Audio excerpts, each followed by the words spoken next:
Assalamualaikum warahmatullahi wabarakatuh. Teman-teman semuanya, ketemu kembali dengan saya Titin Sukenda di hari ini dengan suasana yang semoga lebih baik, sehat semuanya beserta keluarga tercinta. Dan bahasan kita kali ini adalah tentang mengapa kita harus kuat. Baiklah sobat semuanya, bukan sesuatu hal yang bisa dipungkiri lagi bahwa kita di era seperti ini dituntut untuk selalu kuat. Karena ketika semua pelan-pelan meninggalkan kita, maka kekuatan terakhir itu ada pada diri kita sendiri. Karena itu kita harus kuat. Hidup itu ibaratnya adalah sebuah perjalanan.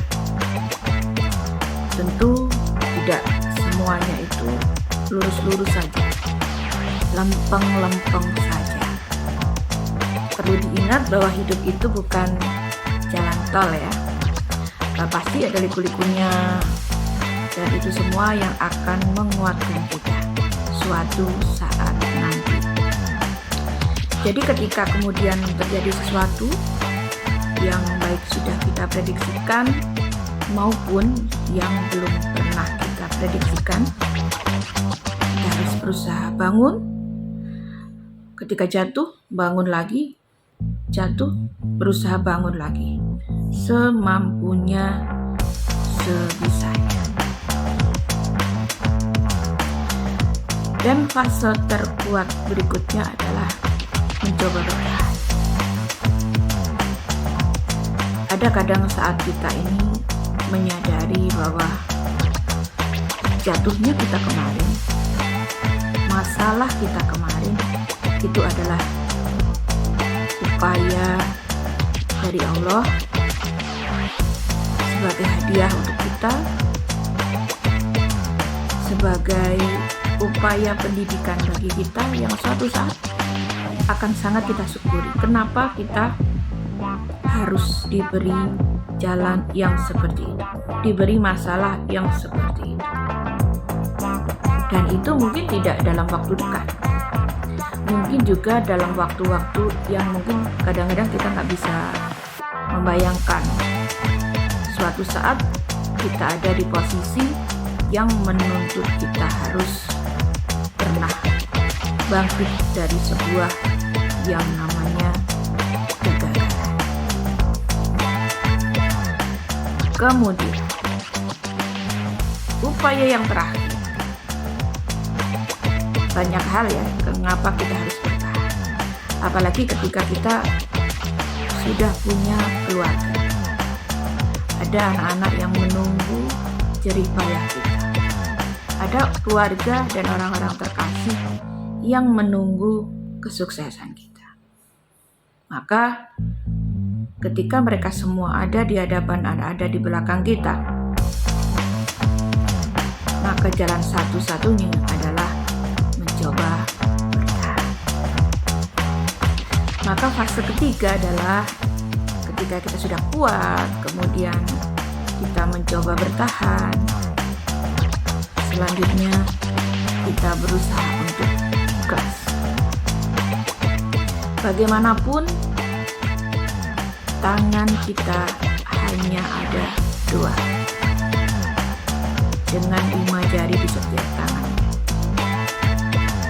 Jadi, ketika ada sesuatu di luar sana, kita harus selalu ingat bahwa tangan kita hanya dua. Seambisi-ambisinya kita terhadap apa yang ingin kita raih di sana, kita harus selalu mengingat tidak semuanya mampu kita genggam.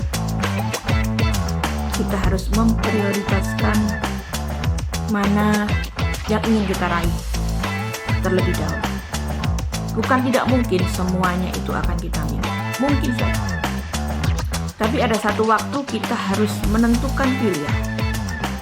Ketika kita dihadapkan pada suatu pilihan yang kita tidak bisa memilih kedua, yang kita harus bisa berkomitmen pada satu pilihan saja.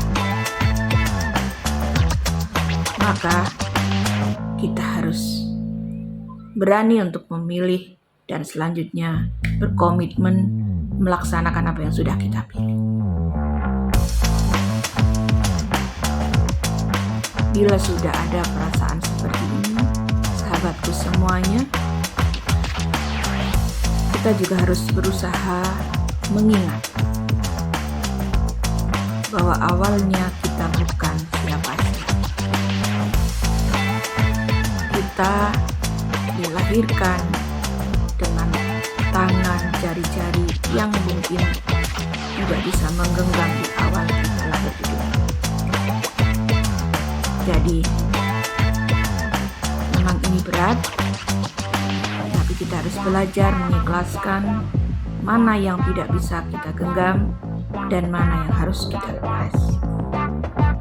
Dan harus percaya bahwa setiap air mata pasti akan diganti dengan kebahagiaan yang bukan menurut kita, tapi menurut Allah itu baik untuk kita, dan ini yang kita butuhkan. Baiklah, di sore ini hanya ini saja yang mampu saya sampaikan.